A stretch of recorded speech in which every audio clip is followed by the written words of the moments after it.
ሰላም አለይኩም ወራህመቱላሂ ወበረካቱሁ። ውድ የጥናት ተከታታዮቻችን እንኳን በደህና መጣችሁ።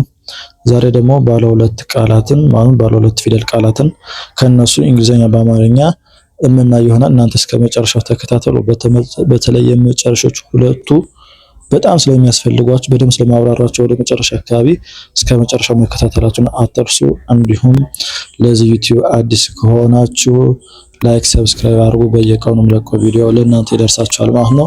የኦንላይን ትምህርት ደግሞ በተለይ መውሰድ የምትፈልጉ በጣም ጠቃሚ ስለሆነ የኦንላይን ትምህርት መውሰድ የምትፈልጉ በየትኛውም አገር ሆኖ በየትኛውም ቦታ ሆኖ የኦንላይን ትምህርት እንሰጣለን። እዚህ ስክሪን ጋር ባስቀመጥነው ስልክ ቁጥር ኢሞ፣ ዋትስአፕ፣ ቴሌግራም ደውላችሁ ማናገር ቻላችሁ። የኦንላይን ትምህርት የምንሰጥ ይሆናል ማለት ነው። እናንተ እስከ መጨረሻው ተከታተሉ። አብራችሁ እየተሳተፋችሁን በሉ ማለት ነው። እሺ የመጀመሪያው እዚህ ጋር ስንመጣ የበቡ አምስተኛ ቤ እና የተቱ ስድስተኛ ት አለ። ስለዚህ ቤት ቤት ይሄን በእንግሊዘኛ ስነ ቤት የሚለውን ቤ አምስተኛ ስለሆነ ቢ ዋና ፊደል ነው። አይ እና ኢ ደግሞ አናባቢ ናቸው። ቤ የሚለው ቢ አይ ኢ፣ ት ስንል ደግሞ ቲ ብቻውን ነው። ለምን ቲ ብቻውን ሆነ? ት ስድስተኛ ፊደል ስለሆነ ያለ አናባቢ ነው የሚቀመጠው ማለት ነው። ቤት እንደዚህ ነው ማለት ነው ቤት ሲጻፍ። እሺ እዚህ ደግሞ ቡ የበቡ ሁለተኛው ቡ እና የነኑ አራተኛው እና አለ ማለት ነው። ቡና ቡ የበቡ ሁለተኛው ቡ አናባቢው ዩ ነው። ለበቡ ቢ ነው የሚጠቅም ብያቸዋለሁ። ለቡ ስለሆነ ደግሞ ዩ አናባቢ ይሆናል ማለት ነው። ቡ የነኑ አራተኛው ፊደል እና አለ ኤን ኤ ይሆናል ማለት ነው። ቡና ሲጻፍ እንደዚህ ነው። ኤ አራተኛ ፊደል ስለሆነች ነው። ኤን ዋና ፊደል ነው። ኤ የሆነች ደግሞ አራተኛ ፊደል ስለሆነች ነው አናባቢው። ስለዚህ ቢዩ ኤን ኤ ቡና ሲጻፍ እንደዚህ ነው። ቢዩ ኤን ኤ። እሺ የቀቁ መጀመሪያ ቀ ከዛ የነኑ ስድስተኛ ፊደል ን አለ። ቀን ቀ በእንግሊዘኛ መማናት ኪው። ቀ የመጀመሪያ ፊደል ስለሆነች አናባቢ ማን ይሆናል? ኢ። ቀ የነኑ ስድስተኛ ፊደል ን አለ። ቀን። እሺ አሁን የገጉ ሶስተኛ ፊደል ጊ አለ። የዘዙ አምስተኛ ፊደል ዜ አለ።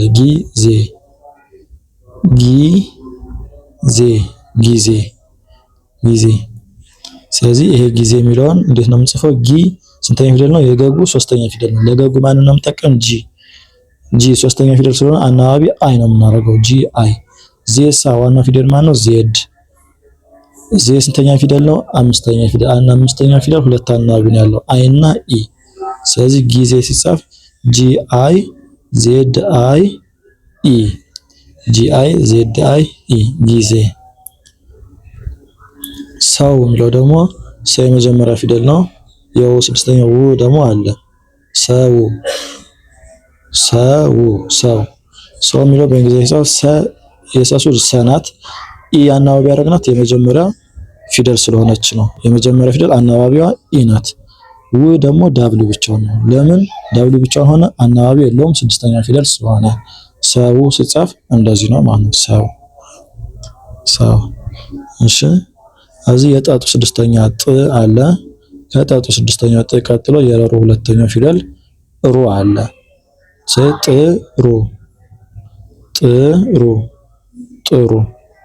ጥሩ። አሁን ለጥ ከዚህ ቲ ተጠቅመናል። እዚህ ላይ አሁን ቤት ስንልም ቲ ነው የተጠቀምን። ተመሳሳይ ይሆናል። ለምን ሆነ? ቲ ለሁለቱም ነው የሚያገለግሉት። ቲ ለጣም ለተም ያገለግላል ማለት ነው። ቲ ሩ የምንለው አር ነው የሚሆነው። ዩ እንዳናቢ እንጠቀማለን። ለምን ዩ እንዳናቢ ተጠቀምነ? ሁለተኛ ፊደል ስለሆነ። ስለዚህ ጥሩ ለሚለው ቲ አር ዩ ጥሩ ሲጻፍ ቲ አር ዩ ነው። ወ የመጀመሪያ ወ አለ። ከዛ የፈፉ ስድስተኛ ፍ አለ። ወፍ። የለወው ማን የምንጠቀመው? ዳብሊው። አናባቢ ኢ እናደርጋለን። ለምን? የመጀመሪያ ፊደል አናባቢ ኢ ስለሆነ። ፍ ደግሞ ኤፍ ብቻ አናባቢ የለውም። ፍ ስድስተኛ ስለሆነ ማለት ነው። ስለዚህ ወፍ ለሚለው እንግሊዘኛ ማን ነው? ዳብሊው ኢ ኤፍ። እዚህ ጋር የነኑ ስድስተኛ ን አለ፣ የበቡ ስድስተኛ ብ አለ። ንብ እዚህ ንብ ለሚለው ኤን እና ቢ ነው ብቻ የተጠቀምነው። ለምን ን ስድስተኛ ፊደል ስለሆነ ኤን ብቻ ነው፣ ብም ስድስተኛ ፊደል ስለሆነ ቢ ብቻ ነው አናባቢ አይኖራቸውም። ንብ ኤን ቢ ነው ንብ ሲጻፍሽ። ጌጥ ለሚለው ደግሞ የገጉ አምስተኛ ጌ አለ፣ የጠጡ ስድስተኛ ጥ አለ። ጌጥ ደግሞ ጂ አይ ኢ ጥ ለሚለው ደግሞ ቲ ጌጥ። ስለዚህ ጌጥ የሚለው ሲጻፍ ጂ አይ ኢ የሆነው ለጌ ብቻ ነው። ምክንያቱም አምስተኛ ፊደል ሁለት አናባቢ ስላለው አይና ኢ። ለገጉ የምንጠቀመው ጂን ነው። ጥ ለሚለው ደግሞ ቲ ብቻዋ ማለት ነው። ስለዚህ የሌሎ አምስተኛ ሌ አለ እና የሌሎ አራተኛ ፊደል ላ አለ። ስለዚህ ሌላ አምስተኛ ፊደል ነው። ሁለት አናባቢ ነው የሚኖረው አይና ኢ። ዋና ፊደሉ ኤል ነው። ኤል አይ ኢ። ላ ሚለውሳ ኤል ኤ። አራተኛ ፊደል ስለሆነ አናባቢው ኤ ነው። ሌላ ሲጻፍ እንደዚህ ነው ማለት ነው። ሌላ ስንጽፍ ኤል አይ ኢ ኤል ኤ። ኮሜንት ጋር አንዳችሁን መርጣችሁ ትጽፋላችኋል። ወደ መጨረሻው ስለሚጠቅማችሁ እስከ መጨረሻው ተከታተሉ። እሻውን ከዚህ የቀቁ የመጀመሪያ ቀ ፊደል አለ። የመሙ አራተኛ ፊደል ማ አለ። ቀማ ቀ ለማው ኪው ኢ ቀ ነው። ኢ የሆነ የመጀመሪያ ፊደል ስለሆነ ማ ለሚለው ለመሙ ኤም ነው። አራተኛ ፊደል ስለሆነ አናባቢው ኤ ነው ማለት ነው። ኤም ኤ። ስለዚህ ቀማ ለመጻፍ ኪው ኢ ኤም ኤ ለቃቁ ኪው ነው የምንጠቀም ማለት ነው።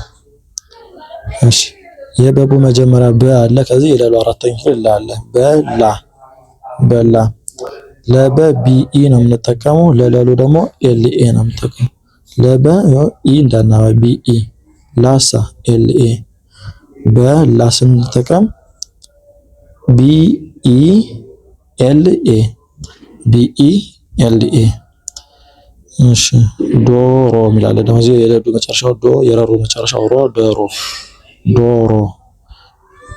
ሁለቱም ዶም ሮም የመጨረሻ ፊደል ናቸው። የመጨረሻ ፊደሎች አናባቢያቸው ኦ ነው። ስለዚህ የደዱ ዲ ነው የምንጠቀም፣ አናባቢው ኦ የመጨረሻ ፊደል ስለሆነ። ለራሩ ደግሞ አር ነው የምንጠቀም፣ የመጨረሻ ፊደል ኦ ስለሆነ አር ኦ።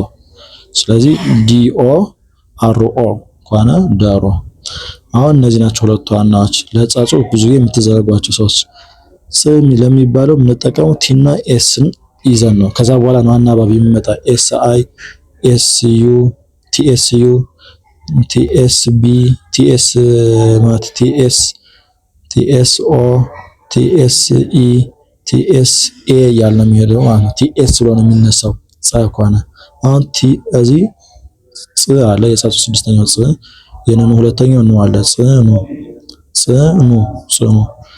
ምን ነው? ይኸው ቲኤስ ጽ። አናባቢ የሌለው ምክንያት ስድስተኛ ፊደል ስለሆነ ነው። ቲኤስ። ኑሳ ኤን ነው ለነኑ። ዩ ሁለተኛ ፊደል ስለሆነ ኤን ነው።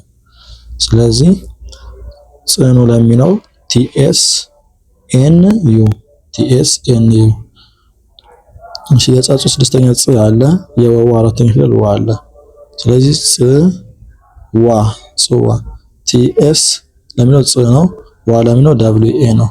ቲኤስ ደብሊው ኤ ጽዋ ሲጻፍ እንደዚህ ነው። ቲኤስ ደብሊው ኤ።